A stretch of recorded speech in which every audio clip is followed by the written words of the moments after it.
बच्चे मन के सच्चे, कोरे कागज की तरह होता है मन जिनका। बच्चों के मन मस्तिष्क पर बचपन में पड़ी छाप का असर आजीवन उनके ऊपर रहता है। बच्चों को संस्कारवान, गुणवान, चरित्रवान और देश का योग्य नागरिक बनाना हमारे पूरे समाज का दायित्व है।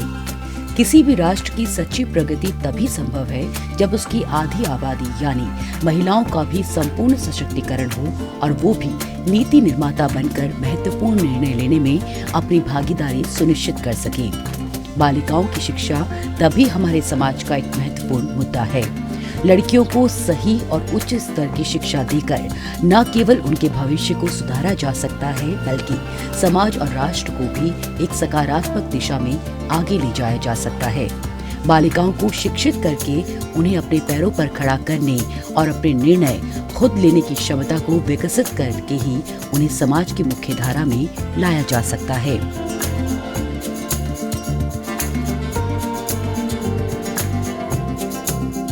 लड़कियों की शिक्षा को आगे बढ़ाने में उत्तराखंड की राजधानी देहरादून में राजपुर रोड स्थित पीएम श्री राजकीय बालिका इंटर कॉलेज एक महत्वपूर्ण भूमिका निभा रहा है। यहाँ पढ़ने वाली छात्राएं न सिर्फ शैक्षणिक गतिविधियों में अग्रणी है, बल्कि खेलकूद, एनसीसी और अन्य पाठ्येतर रचनात्मक गतिविधियों में भी अपनी उपस्थिति दर्ज करवा रही हैं। गीत संगीत, नृत्य, नाटक, गायन, कविता पाठ जैसी कई विधाओं में इन बालिकाओं का प्रदर्शन सराहनीय रहता है।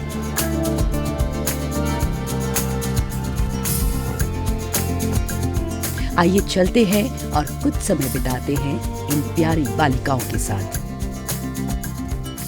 नमस्कार, मैं सरस्वती दूरदर्शन के विशेष कार्यक्रम अंकुर में हार्दिक स्वागत करती हूँ और मैं आज बहुत ज़्यादा गौरवान्वित महसूस कर रही हूँ कि मुझे अपने विद्यालय के बारे में बताने का अवसर मिला है। हमारे इस विद्यालय की स्थापना सन 1950 में हुई थी और सन 1954 में विद्यालय इस बिल्डिंग में स्थानांतरित हुआ था। सन 2021 में इसे स्मार्ट स्कूल प्रोजेक्ट के अंदर लिया गया और सन 2023 में ये पीएम श्री से आच्छादित हुआ। 5 छात्राओं से शुरू हुए हुए इस विद्यालय में आज करीबन 1016 छात्राएं अध्ययनरत हैं। हमारे इंटरमीडिएट वर्ग में कला वर्ग व विज्ञान वर्ग संचालित किए जाते हैं व साथ ही एनसीसी, एनएसएस जैसी सहपाठ्यगामी एक्टिविटीज़ जो हैं वो भी कराई जाती हैं। इसी के साथ में छात्राओं को हर साल सेल्फ डिफेंस के लिए कराटे भी सिखाया जाता है, जिसमें हमारी छात्राओं ने ताइक्वांडो व कराटे में नेशनल व स्टेट लेवल के कई सारे पुरस्कार भी हासिल किए हैं। हमारे विद्यालय में एक काउंसलिंग सेल भी है जो कि छात्राओं को उनकी पढ़ाई के अलावा उनके पर्सनल मैटर्स, फैमिली इश्यूज़ या अपनी पर्सनल चीज़ें शेयर करने के लिए स्थापित किया गया था। उसी के साथ हमारा लीगल सेल हमारे स्कूल की सभी छात्राओं को उनके कानूनी अधिकार व कानून से परिचित कराता है, जिससे आगे चलकर कभी भी उसका शोषण ना हो। सारांश में बस यही कहना चाहूँगी कि हमारे विद्यालय का जो एक मेन मोटिव था सर्वांगीण विकास, उसके साथ हमारे विद्यालय को संचालित किया जा रहा है और आगे भी इसे ऐसे ही संचालित किया जाएगा। विद्यालय में न सिर्फ शिक्षा बल्कि खेल कूद को भी बढ़ावा दिया जाता है, जिसके परिणाम स्वरूप यहाँ की छात्राएं राज्य और राष्ट्र स्तरीय प्रतियोगिताओं में भी अच्छा प्रदर्शन कर रही हैं। मतलब स्पोर्ट का सारा सामान हमारे स्कूल में उपलब्ध भी है। हमारे स्कूल में गाइड्स भी है और मैम भी हैं, सर भी हैं और प्रिंसिपल मैम लोग सब लोग हमारे स्कूल में सपोर्ट करते हैं। मैं ये बोलना चाहूँगी कि हमारे स्कूल बहुत बढ़िया है और यहाँ पे सारी चीज़ों की सुविधा है। यहाँ पे मतलब किसी भी बच्चे को किसी चीज़ के लिए वो करना नहीं पड़ता कि यहाँ पे हर चीज़ के लिए है कि स्पोर्ट्स के लिए भी जो बच्चे जो चाहते हैं वो भी अच्छे से। हम नेशनल स्टेट खेलने के लिए बाहर भी गए थे तो हमें वहाँ पे जाके पता चला कि हमसे बेटर बच्चे हैं, हमें उनसे कुछ सीखने को मिला, उन्होंने हमसे कुछ सीखा। इन सब चीज़ों के बारे में पता चला और स्पोर्ट्स के बारे में जानकारी मिली कि और क्या क्या होता है। एनसीसी यानी राष्ट्रीय कैडेट कोर का लक्ष्य युवाओं में चरित्र निर्माण, अनुशासन, धर्मनिरपेक्ष दृष्टिकोण, साहस की भावना और स्वयं सेवा के आदर्शों को विकसित करना है। इन्हीं लक्ष्यों की प्राप्ति के लिए विद्यालय की छात्राएं राष्ट्रीय कैडेट कोर की गतिविधियों में भी बढ़ चढ़कर हिस्सा लेती हैं।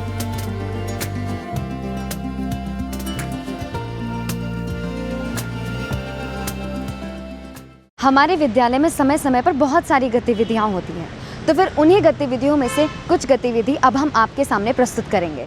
तो आज हमारे एनसीसी कैडेट्स आपको एनसीसी के इतिहास और उसकी एक्टिविटीज़ के बारे में एक स्किट के थ्रू बताएंगे। बेल्ट देखो कैसे पेट के ऊपर बांधी हुई है, भोंदू कहीं के। सर, हम बाकियों की तरह कूल क्यों नहीं है?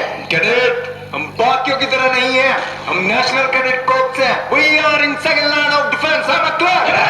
How's the job? How's the goddamn job? जी हाँ, सेकेंड लाइन ऑफ डिफेंस यानी एनसीसी, नेशनल कैडेट कोर्प्स, जिसकी स्थापना 16 जुलाई 1948 को हुई थी। लेकिन आखिर इसकी नींव कैसे रखी गई थी? तो सन 1920 में विश्वविद्यालय के छात्रों को सेना की ओर आकर्षित करने के लिए यूनिवर्सिटी कोर्प्स की स्थापना की गई थी। यूसी के छात्र सेना जैसी ही वर्दी पहनते थे। बाद में इसका नाम यूसी से बदलकर यूनिवर्सिटी ट्रेनिंग कोर रख दिया गया। इन कैडेट्स को बेसिक आर्मी ट्रेनिंग और फर्स्ट एड जैसी चीजें सिखाई जाती थी। द्वितीय विश्व युद्ध के दौरान भारत ने ब्रिटेन को सैन्य बल में सहायता करने का आश्वासन दिया और सन 1940 में यूटीसी के कैडेट्स को भी सेना के साथ युद्ध क्षेत्र में भेज दिया गया।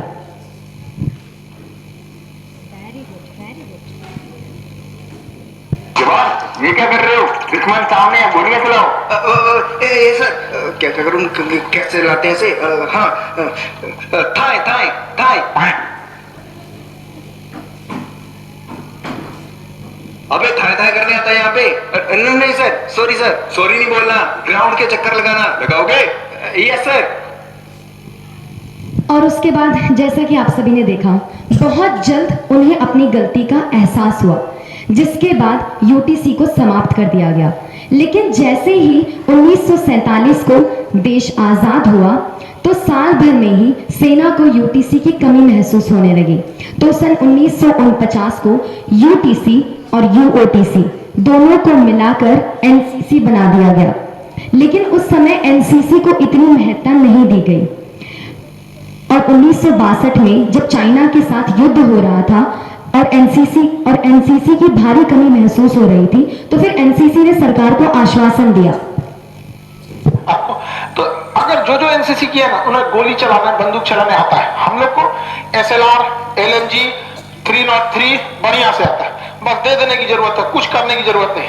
हमको सब पता है कि सिग्नल कैसे दिया जाता है। अगर हमारा कमांडर ऐसे ऐसे बोल रहा है, मतलब क्या चीज करना है, ऐसे बोल रहा है तो उसका मतलब क्या चीज है। हथियार ऐसे उठा के कर रहा है तो सबकी सिग्नल होती है। लड़ाई के मैदान में बोला थोड़ी जाता है कि आगे बढ़, 2 लाइन लगाओ, 3 लाइन लगाओ, ये सब कुछ नहीं। इशारा होता है उसका पूरा, कौन हथियार किसके पास रहेगा, सब चीज पता होता है वहां पे। तो हम लोग को थोड़ा सा इजी रहेगा। तो युद्ध में अगर लड़ाई हो रही है, सैनिक ज्यादा क्षतिग्रस्त हो गए, तो आप लोग से तो ज्यादा है जो एनसीसी वाले हैं। आपने कितने लोग एनसीसी किए हैं? और एनसीसी पहुंच गई युद्ध के मैदान अक्साई चीन क्षेत्र में, जहां एनसीसी के कैडेट्स ने सेना की बहुत मदद की, जिसके बाद उनके सिलेबस में फील्ड क्राफ्ट, बैटल क्राफ्ट के साथ शस्त्र प्रशिक्षण भी शामिल कर दिया गया। 1965-71 के भारत पाक युद्ध में भी एनसीसी ने अपने पाठ्यक्रम की चिंता न करते हुए अतुल्य साहस का प्रमाण दिया। जब उनके पास वॉर का नोटिफिकेशन पहुंचा तो उनका पराक्रम प्रशंसनीय था। रेडी फॉर वॉर, बढ़िया। हम तो चाहते हैं एक बार हो। ये टैंक ले जाएंगे, प्रोजेक्टर कहाँ पे? बॉर्डर पे। वहां से क्लास लेंगे, उसके बाद ससुरा तक लगा दे। हमको कुछ नहीं कि HMG एक तो दे दे, हैवी मशीन गन, बस। ये साहस, ये सहिष्णुता, ये युवा शक्ति, ये देशभक्ति, ये आपदा में कर्तव्य, ये मुश्किल वक्त में नेतृत्व, ये सेना की राह पर, ये सेवा की राह पर, ये आजाद भारत का बल, ये वायु, जल और थल, ये है राष्ट्रीय कैडेट कोर। हम सब भारतीय हैं, हम सब भारतीय हैं, हम सब भारतीय हैं, हम सब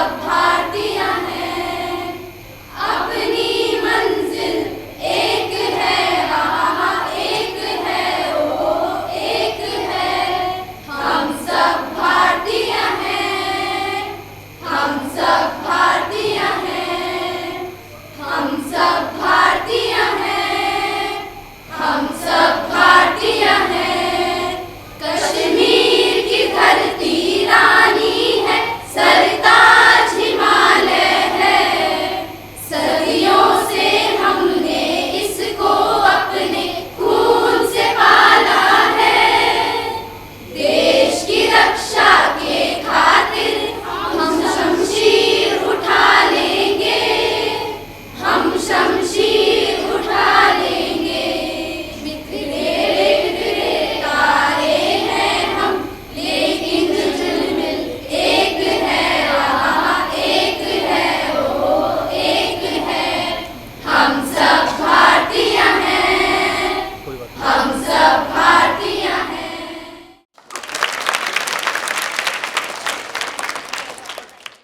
अब हमारे विद्यालय की योगा की छात्राएं आपको एक मानसिक और एक स्वस्थ शारीरिक यात्रा पर ले जाएंगे।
तो फिर अब बढ़ते हैं हम अपने अगले कार्यक्रम की ओर। तो फिर अगली प्रस्तुति के लिए मैं मंच पर आमंत्रित करती हूँ मोनिका पासवान को, जो कि एक कविता प्रस्तुत करेगी जो कि ज़रूर आपको सोचने पर मजबूर कर देगी और आपके दिल को छुएगी। मैं मोनिका पासवान कक्षा 11वीं की छात्रा आज आप सभी के सम्मुख श्री कवि श्री रामधारी सिंह दिनकर जी के द्वारा रचित श्री कृष्ण की चेतावनी कविता को आप सभी के सामने प्रस्तुत करने जा रही हूँ, जो कि रश्मि रति से ली गई है। उससे पूर्व मैं उस घटना को आपके समक्ष थोड़ा साझा करना चाहती हूँ कि जिस प्रकार हम सभी महाभारत की गाथा से भली भांति परिचित हैं, किंतु महाभारत की एक ऐसी घटना कि जब श्री कृष्ण पांडवों के शांति दूत बनकर कौरवों के पास हस्तिनापुर पहुँचते हैं और उनसे ये याचना करते हैं कि पांडवों को राजकाज कुछ नहीं चाहिए, केवल उन्हें 5 गांव दे दीजिए। लेकिन दुर्योधन ने उन्हें ये देने से इनकार कर दिया और यहाँ तक कि उनको बंदी बनाने का प्रयत्न कर लिया। तो आइए श्री दिनकर जी कविता के माध्यम से कुछ इस प्रकार प्रस्तुत करते हैं। तो हम प्रारंभ करते हैं। वर्षों तक वन में घूम घूम बाधा विघ्नों को चूम चूम, सह धूप धाप पानी पत्थर पांडव आए कुछ और निखर। सौभाग्य न सब दिन सोता है, देखे आगे क्या होता है। मैत्री की राह बताने को, सबको सुमात पिलाने को, दुर्योधन को समझाने को, भीषण विध्वंस बचाने को भगवान हस्तिनापुर आए, पांडव का संदेशा लाए। दो न्याय अगर तो वादा दो, पर इसमें भी यदि बाधा हो तो दे दो केवल 5 ग्राम, रखो अपनी धरती तमाम। हम वही खुशी से खाएंगे, पर जन पर असीना उठाएंगे। दुर्योधन यह भी दे न सका आशीष, समाज की ले न सका, उल्टी हरि को बांधने चला, जो था असाध्य वह साधने चला। जब नाश मनुष्य पर छाता है, पहले विवेक मर जाता है। जब नाश मनुष्य पर छाता है, पहले विवेक मर जाता है। हरि ने भीषण हुंकार किया, अपना स्वरूप विस्तार किया। डगमग डगमग दिग्गज डोले, भगवान कुपित होकर बोले, जंजीर बढ़ाकर साध मुझे, हाँ हाँ दुर्योधन बांध मुझे। जंजीर बढ़ाकर साध मुझे, हाँ हाँ दुर्योधन बांध मुझे। यह देख गगन मुझ में लय है, ये देख पवन मुझ में लय है, मुझ में विलीन झंकार सकल, मुझ में लय संसार सकल। अमृत फूलता है मुझ में, संघार झूलता है मुझ में। उद्याचल मेरा दीप्त भाल, भूमंडल वृक्ष स्थल विचार। भुज परिधि बन को घेरे है, मेनाक में रूपक मेरे है। दिखते जो ग्रह नक्षत्र निखर सब है मेरे मुख के अंदर। द्विग हो तो दृश्य अखांड देख, मुझ में सारा ब्रह्मांड देख। द्विग हो तो दृश्य अखांड देख, मुझ में सारा ब्रह्मांड देख। ये देख जगत का आदि सृजन, ये देख महाभारत का।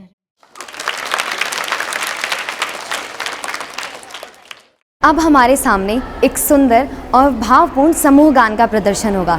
तो फिर जोरदार तालियों से स्वागत करिए हमारे विद्यालय की संगीत की छात्राओं का, जो कि एक समूह गान आपके सामने प्रस्तुत करेंगी। आसमां का इशारा है, कल का सूरज हमारा है। आसमां का इशारा है, कल का सूरज हमारा है। कस लो कमर जोर से, जीतना जग ये सारा है।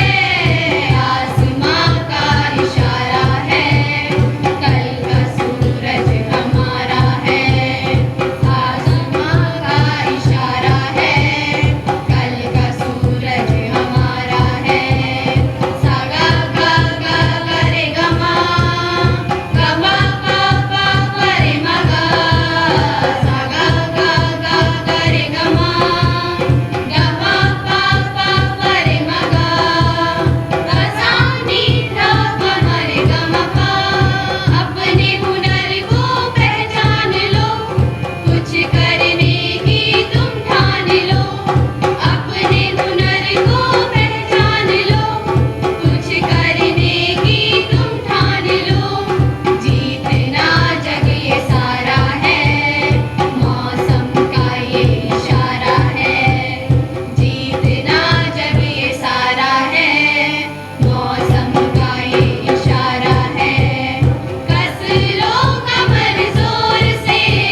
अब हमारे सामने एक रोमांचक और ऊर्जावान क्लासिकल डांस परफॉर्मेंस होगा।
द्रोण नगरी के हृदय स्थली में बसा हुआ ये हमारा government girls inter college Rajpur road PM Shri हो गया है अब। और इसमें आज की डेट में जो हैं वो करीब 1019 छात्राएं अध्ययनरत हैं।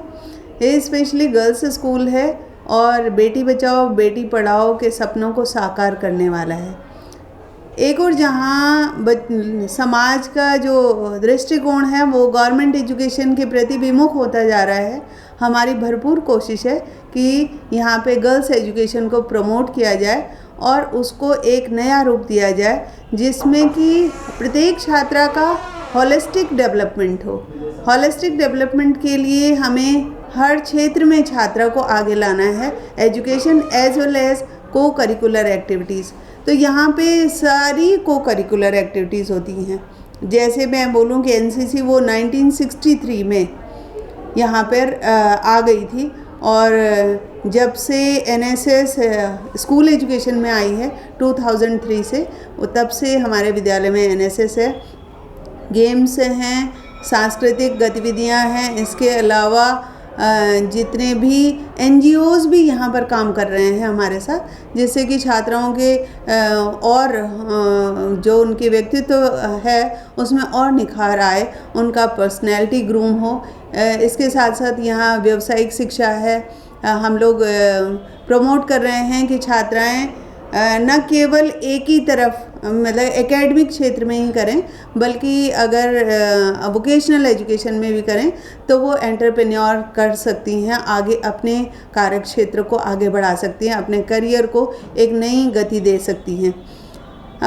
जहाँ तक छात्राओं के स्टडीज़ की बात है और वो सभी छात्राएं यहाँ पर अध्ययनरत हैं, सबके लिए यहाँ पर दरवाजे खुले हैं, चाहे वो किसी भी बोर्ड की छात्रा हो, चाहे वो कहीं से अनुत्तीर्ण हुई हो, लेकिन हमारे पूरी भरसक प्रयास है कि वो लोग आगे बढ़ें और अपने एकेडमिक फील्ड को आगे बढ़ाते रहें। आशा करती हूँ कि हमारा आज का ये विशेष कार्यक्रम आपको ज़रूर से पसंद आया होगा। अब आपसे मुलाकात होगी अगले अंक के लिए। तब तक के लिए मैं आपसे विदा चाहती हूँ। बहुत सारी शुभकामनाएं। धन्यवाद।